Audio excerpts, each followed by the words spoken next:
Pagi luar biasa. Oke, halo sobat Semanggi University. Kali ini kita akan kembali lagi membahas buku. Kita bedah buku ya. Buku yang bagus banget, judulnya Psychology of Money karya Morgan Housel. Ini bestseller juga, international bestseller. Jadi di buku ini banyak sekali diajarkan bagaimana sih sebenarnya kita memandang uang atau kekayaan itu. Gimana cara kita memandang yang benar sebagai kekayaan itu seperti apa sih? Dan ini ternyata banyak banget pengertian-pengertian yang selama ini salah gitu tentang uang gitu. Bukan berarti ya apa yang diajarkan ke kita selama ini salah, tapi benar-benar karena kita salah mindset, terus juga salah memahami uang ini cukup menghambat untuk kita akhirnya termasuk atau digolongkan sebagai orang kaya misalkan dalam pengertian uang ya. Iya. Kan kekayaan tidak hanya uang, tapi di sini kita fokus ke uang.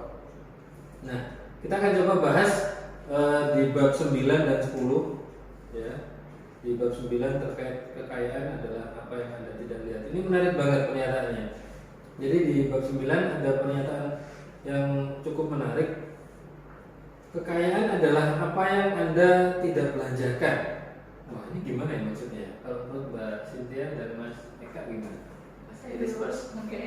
Silakan. Terima kasih Mas Eka melalui waktunya. Jadi maksudnya harta yang tidak dibelanjakan itu bisa jadi contoh ya. Ini kita ambil contoh aja. Teman-teman pasti nggak asing dengan saham, betul? Karena beberapa teman-teman juga mungkin udah punya saham atau udah main trading.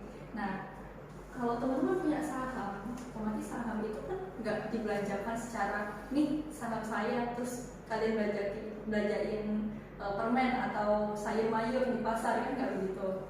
Jadi saham itu juga salah satu contoh barang atau hal yang berupa harta tapi nggak kita belanjakan, tapi bisa menjadi aset kita. Jadi saham itu nilainya bakalan bisa naik seiring berjalannya waktu. So itu bisa jadi aset kita gitu Pak. Oke, menarik banget ya terkait saham. Jadi memang saham itu termasuk aset juga karena nilainya bisa naik. Tapi juga bisa kalau kita ilmunya tidak mumpuni terkait saham itu juga bisa jadi habis gitu, karena memang butuh ilmu yang harus kita pelajari lebih detail, lebih dalam. Saat saham itu yang penting adalah kapan waktu yang tepat untuk beli dan kapan waktu yang tepat untuk jual. Sebenarnya lebih ke arah sana. Tapi kalau memang ilmunya terkait saham itu bagus, bisa jadi aset banget, aset yang luar biasa gitu. Karena orang terkaya di dunia juga salah satunya dari saham. Warren Buffett itu luar biasa sekali. Ya. Itu sih. Kalau menurut Mas Eka gimana? Nah, saya Pak ya. Tadi kata Pak Kowe ya. Menurut buku tadi kekayaan adalah harta yang tidak terlihat. Mungkin kebanyakan orang menilai orang itu kaya atau enggak ya berdasarkan apa yang dia lihat. Salah satunya dia punya mobil mewah, dia punya motor bagus, dia punya emas yang banyak dan lain-lain.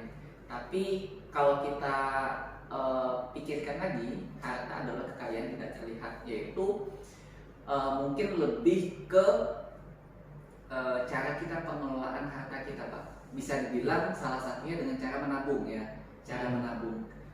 Dan dengan cara menabung tadi mungkin di situ yang tidak orang tahu, paling di tabung kita sudah memutarkan uang kita, entah itu di investasi misalnya, entah itu di mana ditanamkan modal ke suatu barang yang mana barang itu nanti bisa dipersewakan misalnya.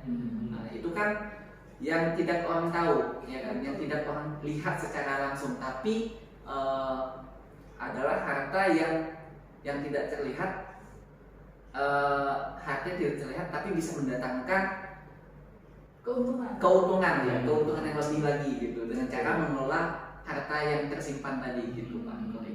Jadi yaitu harta yang tidak terlihat adalah cara kita mengelola harta kita. Oke, menarik banget ya. Jadi mungkin kalau saya lihat ya ada beberapa kalau orang bilang mobil misalnya, mobil atau motor itu bukan aset tuh Pak.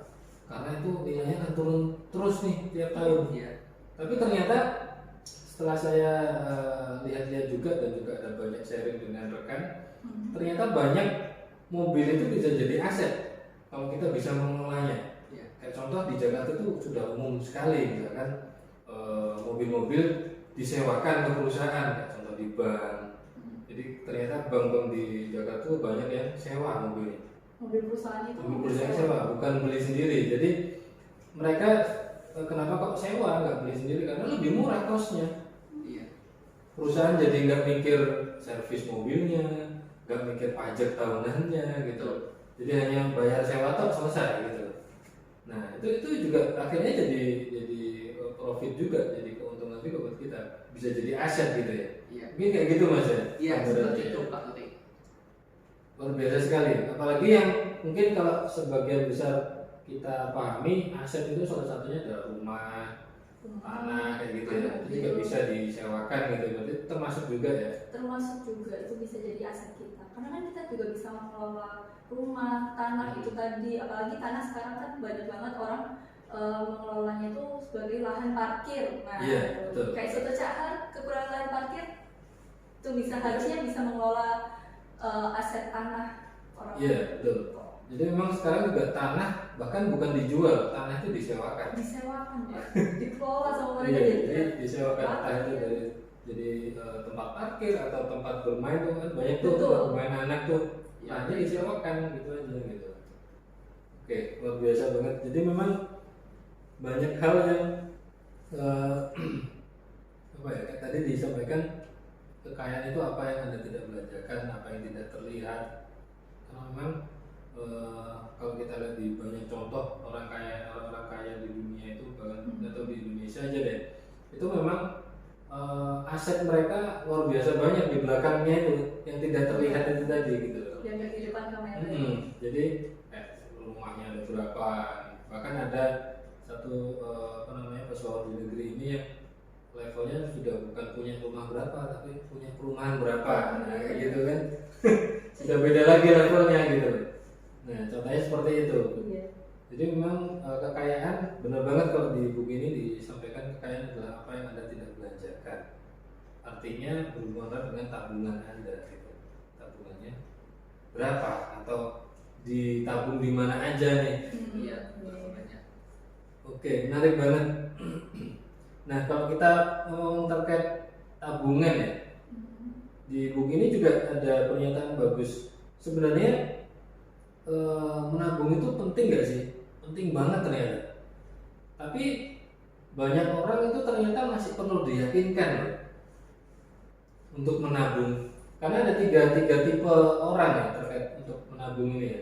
Ada orang yang sudah sadar, sudah aware, menabung itu penting loh. Kita harus nabung, ya sudah dia nabung, udah jalan dengan sendirinya. Iya. Tapi ada orang yang butuh diyakinkan. Aku bisa nggak sih nabung? Pendapatanku cuma segini ya sebulan. Kebutuhanku banyak banget, cuma aku masih banyak ya. Itu tipe yang kedua. Tipe yang ketiga, nabung penting. Masa sih penting menabung? Enggak ah. Aku nggak nabung juga masih hidup sampai sekarang. Iya. Kadang kayak gitu. Nah, dua tipe yang terakhir ini yang dibahas detail nih di buku ini.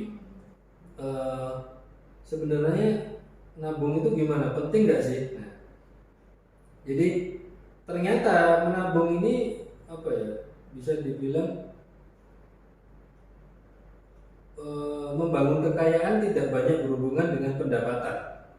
Jadi terserah dari pendapatan Anda berapa, tapi berhubungan erat dengan tingkat tabungan. Jadi sebenarnya kekayaan itu seberapa banyak Anda menabung itu tadi, Bukan pendapatan. bukan pendapatan Anda. Kayak contoh ada pernyataan kayak gini kok, mungkin teman-teman pernah dengar ya. Kalau pendapatan Anda 2 juta misalkan, Iya. terus Anda bisa nabung 100.000 misalkan. Kalau misalkan 3 bulan lagi atau 6 bulan lagi pendapatan Anda jadi 4 juta, Anda nabung berapa? Kalau masyarakat nabung berapa? 3 bulan lagi. 2 juta nih pendapatan yang pertama, Iya, bisa nabung 100.000. Iya. Misalkan 3 bulan lagi pendapatan sama naik langsung 4 juta. Sama langsung berapa? 2 juta. 2 juta. Iya. Oke. Kalau Mbak Cynthia? Saya 2.900.000, 2.100.000. Enggak sih, 3 juta. Enggak, ya benar-benar 2.100.000. 2 juta 100. Alasannya? Karena meskipun pendapatan kita bertambah ya Pak ya, kalau kita menuruti hawa nafsu dan apa kata orang, terus kita belanjain pendapatan kita untuk menuruti hal itu, habis kita Pak nggak nabung. Ya. Dan tabungan kita bakalan 100.000 aja tiap hari, tiap bulan. Kalau kita memang pendapatannya naik, dengan kita menghiraukan semua apa kata orang, apa nafsu kita, terus gaya hidup kita tetap nggak bertambah gitu loh. Itu ya tingkatin aja tabungannya. That's why orang-orang kaya itu yang kaya menjadi lebih kaya, yang miskin jadi lebih miskin. Iya, memang kalau dari pertanyaan simpel tadi itu psikologis uang juga mas, pertanyaan terkait hal itu. Jadi saat pendapatan kita naik, jangan diikuti dengan gaya hidup yang naik. Yang terjadi sekarang adalah saat pendapatan naik, gaya hidup ikut naik. Ya. Itu real nyata kejadian. Di alam bawah sadar kita udah Iya, sudah otomatis akan kayak gitu. Kalau nggak percaya ya nanti dibuktiin sendiri ya. sudah Pasti merasakan. akan gaya hidup akan ikut naik gitu. Nggak semudah teorinya. Iya, Yang betul. dijawab aja dia benar. Harusnya nabungnya 2.100.000 dong. Kan tadi 1,9 kebutuhan hidupnya sebulan. Iya. Saat pendapatan naik 4 juta, harusnya nabungnya bukan 200.000. Jawaban orang normal ada 200.000. Karena kenaikan 2 kali lipatnya mungkin. Karena kenaikan Iya. gajinya 2 kali Kan 2 lipat. kali lipat itu ya kali 2 berarti 200.000 nabung. Nah, berarti itu diikuti dengan gaya hidup yang naik. Yang benar yang tadi Mbak Cynthia jawab, misalkan kalau naik jadi 4 juta ya 2,1 berarti yang ditabung. Iya. Karena kemudian 1,9 gitu. Nah, jadi itu yang mestinya terjadi, yang mestinya dilakukan, tapi nyatanya enggak semudah itu Ferguson. Udah itu Ferguson. Nah, kayak gitu. Jadi benar banget ya kalau tadi disampaikan kekayaan itu benar-benar tidak ada hubungannya dengan pendapatan. Berapapun pendapatan Anda, kalau nggak bisa nabung sama aja, Sama aja. habis. Betul. Ya. Jadi meskipun pendapatannya naik langsung dari 100 juta per bulan, habis kalau nggak bisa ngelola. Ngelola di sini yang dimaksud adalah tabungan tadi. Kita ngerem di tabungan tadi kayak contoh. Jadi gini, menabung itu kan bukan hanya di rekening tabungan ya di bank ya, tapi kayak tadi dibelikan tanah, dibelikan aset apapun, emas ya kan, atau reksadana, banyak banget lah produk-produk investasi kayak gitu yang intinya dibarengi dengan ilmu ya, dibarengi dengan pengetahuan terkait investasi itu bisa jadi tabungan gitu. Justru itu yang dihitung gitu. Apalagi saat kemarin, kalau nggak percaya, saat kemarin kita pandemi ini 2 tahun, banyak usaha yang tutup dan segala macam. Karena kenapa? Karena apa? Karena orang-orang nggak punya tabungan untuk 2 tahun. Biasa ya. Salah satunya nggak punya aset juga. Biasa nggak ada yang bisa dicairkan. Kayak misalkan tubuh kita kan punya tabungan berupa lemak tuh. Iya. Saat kita nggak makan 2 hari masih bisa hidup. Tenaganya dari mana? Ya dari lemak itu yang dibakar. Jadi kalau jadi tenaga. Sama. Kalau kita tidak siap di tabungannya, ya sudah. Saat pandemi kemarin terbukti. Karena itu juga nggak terduga kan Pak. Pandemi juga kan memang ada yang merencanakan wah Oke. pandemi besok ya. Iya. Di dunia ini apa sih yang terencana? Iya betul. Ya sih. Iya sih. Tidak ada yang terencana di dunia ini. Makanya itu sense of crisis kita tuh mesti bisa kita butuh latihan itu. Nah sekarang tahu nih alasannya kenapa harus nabung. Iya. Jadi benar-benar di buku ini dijelaskan dengan detail. Ya harus nabung. Ya untuk itu tadi hidup ini serba tidak jelas, serba tidak pasti. Tidak ada yang bisa menjamin besok kita masih eksis, Hmm. ya kan? Itu sih kalau luar biasa buku ini. Jadi kalau teman-teman mau lebih lengkap apa saja yang dibahas buku ini, silakan dibaca sendiri. Ya, oke, mungkin untuk sesi kali ini saya rasa cukup ya. Sesi bedah buku, kita akan lanjut di sesi bedah buku Oh yang iya, lain. kalau teman-teman ada yang ditanyain, komen di bawah, jangan lupa like, comment, and subscribe. Oke, terima kasih Sobat Bisnis Semanggi University. Sampai jumpa di sesi. Sampai jumpa. Semangat pagi. Pagi luar biasa. Sukses selalu.